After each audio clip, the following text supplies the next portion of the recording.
Bienheureuse Marianne Sala. Dans l'après-midi du 29 janvier 1920, à Cernusco sul Naviglio, près de Milan, deux sœurs de la congrégation des Marcellines, accompagnées de leur chapelain, assistent à l'exhumation de 3 religieuses défuntes en vue de transférer leurs restes au cimetière du couvent. La scène ne promet rien de réjouissant, et cependant, le temps a fait son œuvre sur les corps des 2 premières sœurs déterrées, mais lorsqu'il parvient au cercueil de la 3e, sœur Marianne Sala, le fossoyeur le trouve si pesant qu'il pense que la dépouille mortelle n'est pas décomposée. En effet, à l'ouverture de la bière, apparaît sous le linceul resté blanc comme neige, le corps intact, au visage frais et rosé. Le chapelain, qui n'a pas connu sœur Sala, en conclut « C'était une jeune sœur, elle ne devait pas avoir plus de 30 ans. » Or, à son trépas, sœur Marianne Sala avait 62 ans et elle était ensevelie depuis 29 ans. Informée du fait, la supérieure générale des sœurs Marcellines remet entre les mains du Seigneur cette découverte insolite. Quelques jours plus tard, sœur Gulfi est prise d'hémorragie si grave que l'on envisage pour elle une intervention chirurgicale. La mère générale demande à la malade d'invoquer pendant 3 jours le Sacré-Cœur de Jésus pour que, par l'intercession de sœur Marianne Sala, l'opération soit évitée. 3 jours après, sœur Gulfi est hors de danger.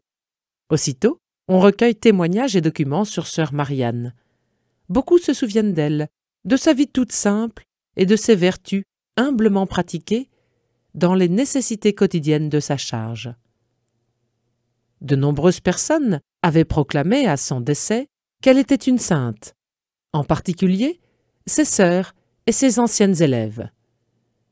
Aussi, en mai 1931, commence à Milan le procès qui aboutira à la béatification de la sœur le 26 octobre 1980. À cette occasion, le pape Jean-Paul II mettra en relief 3 enseignements tirés de sa vie et de son exemple. La nécessité de former et de posséder un bon caractère, ferme, sensible et équilibré, la valeur sanctifiante de l'engagement dans le devoir assigné par l'obéissance, et enfin l'importance essentielle de l'œuvre pédagogique. Marianne Sala est née et a reçu le baptême le 21 avril 1829 à Brivio, en Italie du Nord. Sa famille, qui vit dans l'aisance, est fidèle aux traditions chrétiennes en cette Lombardie, alors province de l'Autriche. Marianne est la 5e de 8 enfants. Son père, un homme très croyant, travaille dans le commerce du bois. Par l'exemple de leur vie authentiquement chrétienne, les parents Sala orientent leurs enfants vers Dieu, tout en veillant sur eux avec une sage prévoyance. Marianne connaît une enfance heureuse et fait ses premières études à la maison. La fillette est très douée, d'un esprit vif et équilibré. Dès l'âge de 13 ans, elle est envoyée au collège établi l'année précédente, à Vimercata, par les sœurs Marcellines. La congrégation des Marcellines a été fondée en 1838 par le directeur spirituel du grand séminaire de Milan, Don Biraggi, et par la mère Marina Videmari, milanaise elle aussi. Le but premier de cet institut est d'éduquer, à la lumière de la foi chrétienne, des jeunes filles en leur permettant de suivre un sérieux programme d'études sans pour autant négliger les activités domestiques. La nouvelle famille religieuse s'est placée sous le patronage de la sœur de saint Ambroise, sainte Marcelline, qui avait reçu à Rome, en 353, des mains du pape Libère, le voile des vierges consacrées. Dès son entrée au collège, Marianne est en tête de classe.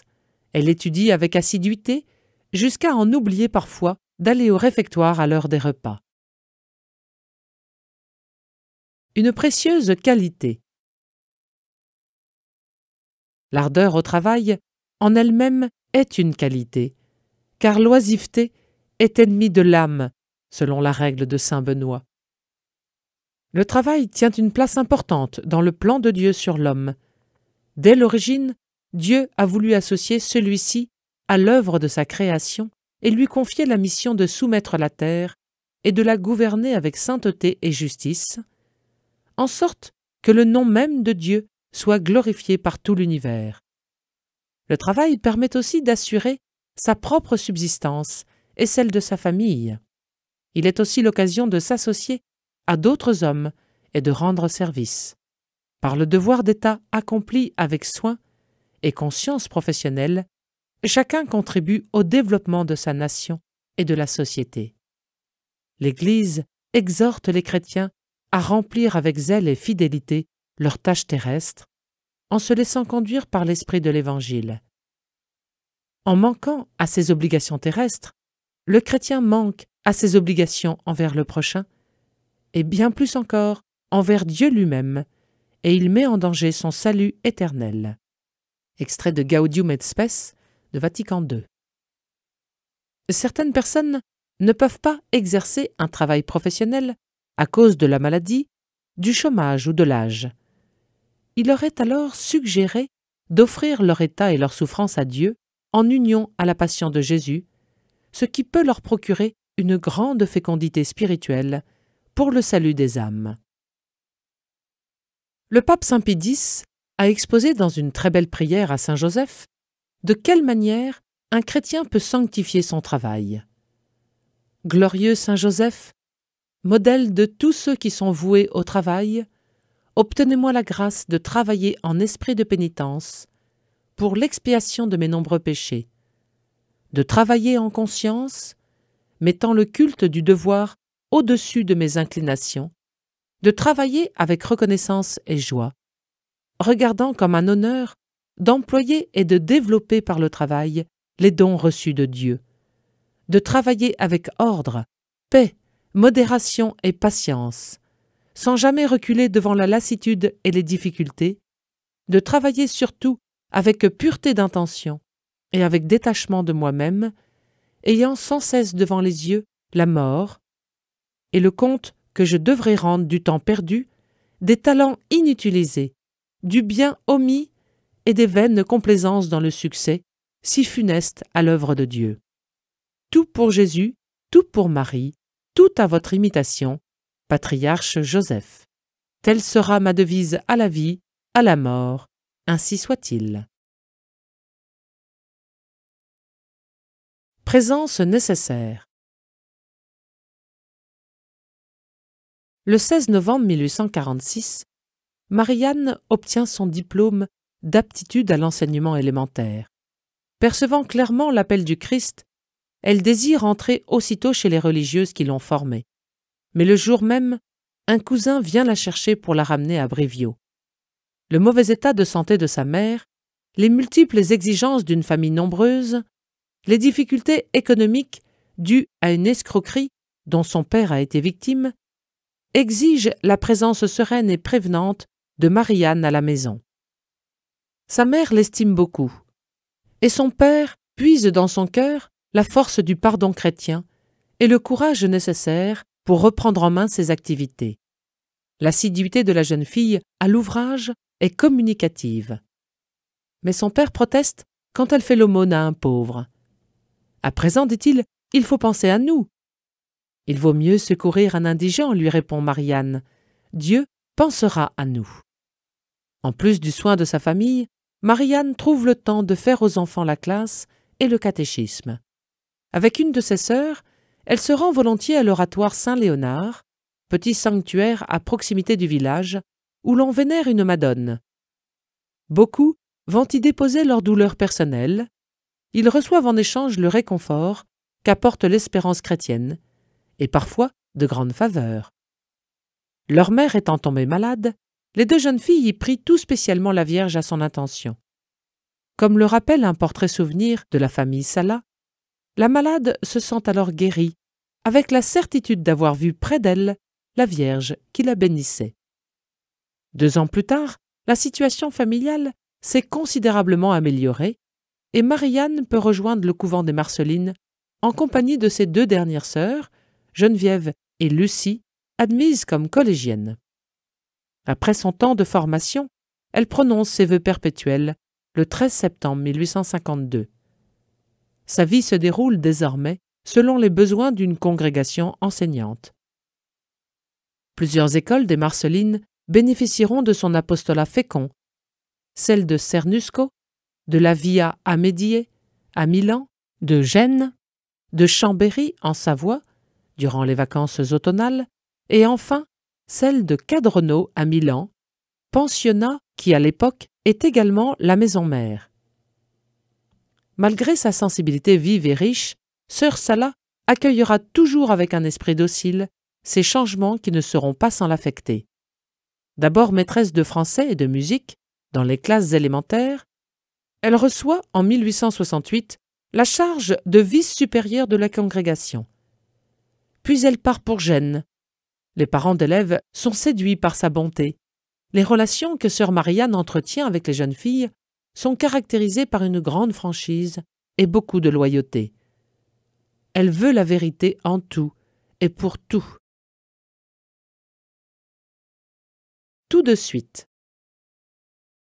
Son parfait esprit d'obéissance se manifeste à travers la totale dépendance dont elle fait preuve à l'égard de ses supérieurs et même de ses consoeurs. On aurait dit qu'elle avait fait vœu d'obéir à toutes les sœurs, dira un témoin. Sa généreuse disponibilité envers ses élèves ou quiconque qui s'adresse à elle est proverbiale. « Je viens tout de suite ». Tel est le mot d'ordre de toute sa vie, irrévocablement offerte au service des autres. Ce « je viens tout de suite » lui fait parfois interrompre les occupations les plus importantes. Ce constant souci de servir ne lui permet pas de prolonger ses temps de rencontre intime avec le Seigneur, moment pourtant si ardemment désiré par son âme et prise de contemplation. Cette devise exprime sa réponse d'amour à Dieu dans un très grand esprit d'humilité et de pauvreté. En 1878, sœur Marianne Sala revient à Milan, où tout en continuant ses tâches éducatives, elle est à la fois assistante générale de la supérieure, chancelière et économe de la congrégation. Ce changement lui coûte. « Très chère supérieure Catherine », écrit-elle à la supérieure du collège de Gênes, le 1er novembre 1878, « l'annonce de ma nouvelle destination m'est parvenue hier. L'effet qu'elle a produit sur mon âme, je n'arrive pas à l'exprimer, tellement j'en suis encore tout étonnée. Mais assez raisonnée, dit-elle, le Seigneur le veut ainsi, le Seigneur m'aidera. Est-ce là cette sainte indifférence dont nous parlions? Oh, j'ai encore tellement à faire pour l'acquérir. J'ai honte de moi-même en constatant qu'au moment même où je me croyais prête à n'importe quel sacrifice, concrètement, ma nature réagit encore si vivement. Et nos chers élèves, les grandes surtout, si vous saviez à quel point j'en sens la séparation. Je ne savais pas que je les aimais tant.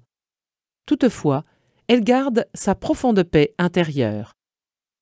La fondatrice déjà âgée l'emploie aussi comme secrétaire, si bien qu'on l'appelle bientôt le bâton de vieillesse de la mère. Celle-ci la consulte souvent et lui confie les tâches délicates. Elle la considère comme une sainte, et dans sa conviction qu'il faut mettre les saints à l'épreuve, elle ne la ménage guère, la traite sans complaisance et l'humilie. Elle la fait souffrir aussi par la vivacité de son tempérament difficile. Sœur Marianne supporte pendant 13 ans toutes les sautes d'humeur de sa fondatrice. Malgré tout, elle lui reste profondément attachée par les liens du respect et de l'affection. Pour elle, devenir sainte est une question de vérité, de fidélité, de cohérence avec ses engagements de baptiser et de consacrer. Elle s'y applique très simplement. L'ascèse qu'elle s'impose est discrète, n'attire pas l'attention, mais l'exerce à pratiquer avec persévérance les vertus les plus ordinaires. Douceur et bonté difficile. Sœur Marianne se montre également douce et bonne envers ses élèves. Pourtant, à cette époque, marquée en Italie par l'anticléricalisme des classes aisées, les jeunes filles se montrent parfois hautaines, insubordonnées, ne supportant ni la moindre contrariété, ni la petite remarque. Sous l'inspiration du Saint-Esprit, sœur Marianne comprend que la solution pour exercer une réelle et bonne influence sur ses élèves est de s'imposer par une culture vaste et sûre. Elle ne cesse donc de s'adonner à une étude personnelle intense et acquiert une connaissance très approfondie de la littérature italienne, mais aussi des littératures étrangères, des sciences profanes, de la physique, chimie, botanique et médecine, et des sciences sacrées, la théologie, la philosophie et l'écriture sainte. Elle s'intéresse à l'art, en particulier à la musique, et aux méthodes pédagogiques. Elle se perfectionne aussi en latin et en grec, et parle le français et l'anglais à la perfection. Elle s'adapte aux diverses intelligences, encourageant les meilleurs, aidant les moins doués, qu'elle appelle ses joyaux. Durant 7 ans, elle s'occupe particulièrement d'une enfant attardée. Sa méthode pédagogique s'emploie à harmoniser l'Évangile et la culture, la foi et la vie. En effet, les personnes consacrées qui se dévouent à l'éducation des enfants sont appelées à faire entrer dans le champ de l'éducation le témoignage radical des biens du royaume, proposé à tout homme, dans l'attente de la rencontre définitive avec le Seigneur de l'histoire, comme le faisait remarquer le Saint Jean-Paul II en mars 1996 dans son exhortation apostolique Vita Consecrata. En histoire, par exemple, sœur Marie-Anne montre que la puissance de Napoléon a commencé à décliner lorsque l'empereur s'en est pris au pape. Commentant le paradis de Dante, elle allume dans les cœurs l'amour et le désir du ciel. Expliquant l'Iliade, elle indique que l'idée de Dieu n'a manqué à aucun peuple. Elle met en pratique l'enseignement de saint François de Sales. Si vous aimez réellement Dieu, vous parlerez tout naturellement de lui avec vos voisins et amis, non pas en faisant des sermons, mais avec l'esprit de douceur, de charité et d'humilité, distillant autant que vous le pourrez le miel délicieux des choses divines, goutte à goutte, tantôt dans l'oreille de l'un, tantôt dans l'oreille de l'autre, priant Dieu au secret de votre âme de faire passer cette sainte rosée jusque dans le cœur de ceux qui vous écoutent. Surtout, il faut faire cet office angélique doucement et suavement, non par manière de correction, mais par manière d'inspiration, car c'est merveille combien la suavité et amabilité d'une bonne parole est une puissance amorce pour attirer les cœurs. Extrait de Introduction à la vie dévote. Une piété qui s'adapte. La tâche de sœur Marie-Anne est souvent ingrate, mais elle ne se décourage pas. En 1869, elle donne à l'une de ses sœurs, devenue elle aussi Marceline, ses conseils. Ne crois pas inutile la fatigue qui n'a pas immédiatement produit de fruits. Aie patience, et avec l'aide de Dieu, tu pourras gagner beaucoup en travaillant à sa vigne. Si par hasard nous trouvons notre charge supérieure à nos forces, gardons-nous bien de perdre la tête. C'est alors que nous avons un motif et même le droit d'attendre une aide plus grande du Seigneur.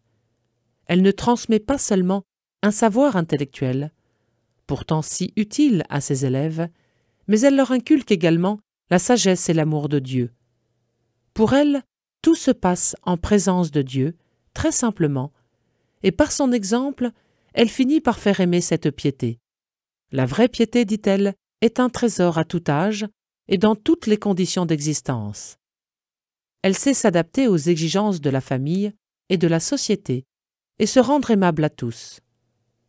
Au procès de béatification, une élève déclarera « En matière d'éducation, sœur Marie-Anne n'avait qu'un seul but, former de vraies chrétiennes, qui par la suite fonderaient des familles chrétiennes, propageant ainsi le règne de Dieu. » Sœur Marie-Anne désire ressembler à Jésus crucifié, sans rechercher pour autant les pénitences extraordinaires. Pas besoin, dit-elle, de se flageller. Mais si chaque jour nous prenons en paix la croix que Dieu nous envoie, nous pouvons être certaines de notre salut. Même les plus petites peines que nous endurons sont un grand mérite. Les chagrins, mettez-les à la caisse d'épargne du bon Dieu, et vous les retrouverez dans l'autre vie, transformée en joie. Le bois de la croix sert merveilleusement à allumer le feu sacré de l'amour de Dieu. Elle écrit à une religieuse: « Ô ma bonne Geneviève, ne cessons jamais de servir le Seigneur du mieux que nous le pouvons, même quand il exige des sacrifices. Si toutefois nous pouvons nommer ainsi ces petites difficultés que nous rencontrons dans la pratique des vertus. En effet, qu'est notre souffrance en comparaison de tout ce que Jésus, notre bien-aimé époux, a souffert parce qu'il nous aimait? Ne devrions-nous pas, au contraire, nous réjouir avec le Seigneur et le remercier quand il nous offre une bonne occasion de lui prouver notre amour et notre fidélité? Oh oui, livrons-nous entièrement au Seigneur, et il nous aidera à devenir saintes. » Extrait de sa lettre du 16 octobre 1874. Elle conseille encore « Chaque jour, un pas de plus sur le chemin qui mène au bien et à la vertu. Cette courageuse vertu qui se nourrit et se renforce de petits sacrifices si souvent exigés, même dans les meilleures conditions de vie et à l'âge le plus heureux. » Sœur Marianne a toujours le Seigneur avec elle. Ses élèves s'en aperçoivent, autant pendant les heures de classe, au cours desquelles leur attention et leur cœur sont retenus par ses explications toujours si frappantes, que lorsqu'elle se trouve près d'elle, à la chapelle pour la prière communautaire, ou quand elle la voit passer dans les couloirs, empressée, prise par mille et une responsabilités, mais surtout le soir, quand dans la pénombre du dortoir, elle l'observe, agenouillée près de son lit, recueillie en un dernier colloque intime avec Jésus crucifié. Environ 8 ans avant sa mort, alors que sœur Marianne vit au pensionnat de Cadronneau, à Milan, les premiers symptômes du mal qui vont l'emporter se manifestent. Une tumeur maligne à la gorge, facilement observable par l'enflure de son cou. Sœur Marianne porte une écharpe noire pour cacher la déformation qui devient trop voyante. Et quand des douleurs aiguës l'obligent à interrompre ses cours, un doux sourire illumine encore son visage serein. Elle prend l'habitude de rire de son mal en surnommant la déformation de son cou « mon collier de perles ». Elle endure de temps à autre une véritable torture qui lui arrache des larmes. « Excusez-moi, dit-elle alors, j'ai donné le mauvais exemple. Je serai plus attentive. Le mal m'aura fait gagner quelque chose pour le paradis. Là-haut, je prierai pour toutes. Comme il sera beau, le paradis. » Transfigurée. En octobre 1891, sœur Marianne est obligée d'interrompre son travail. La maladie a eu raison de sa résistance physique et morale. Les jours suivants sont marqués par d'extrêmes souffrances. Enfin, le 24 novembre, tandis qu'à la chapelle on chante les litanies de la Très Sainte Vierge et que sœur Marianne, toute confiante en Dieu, répète de ses lèvres qui s'éteignent « Priez pour moi », à l'invocation Reine des Vierges, elle rend doucement son âme à Dieu. Sur son lit de mort, elle semble transfigurée par une nouvelle beauté. Même les traces du cancer qui l'a conduite à la mort ont disparu. L'exemple tout simple de sœur Marianne Sala nous rappelle que nous sommes tous appelés à la sainteté. Il est donc bien évident pour tous que l'appel à la plénitude de la vie chrétienne et à la perfection de la charité s'adresse à tous ceux qui croient au Christ, quel que soit leur état ou leur rang. Dans la société terrestre elle-même, cette sainteté contribue à promouvoir plus d'humanité dans les conditions d'existence. Les fidèles doivent appliquer les forces qu'ils ont reçues, suivant la mesure du don du Christ, à obtenir cette perfection, afin que, marchant sur ses traces et devenu conforme à son image, accomplissant en tout la volonté du Père, ils soient de toute leur âme voués à la gloire de Dieu et au service du prochain. Ainsi la sainteté du peuple de Dieu s'épanouira en fruits abondants, comme en témoigne avec éclat l'histoire de l'Église par la vie de tant de saints. Parcourir la voie de l'humilité et de la confiance en Dieu qui peut tout, tel est le message que la bienheureuse Marianne Sala nous transmet par sa vie entière.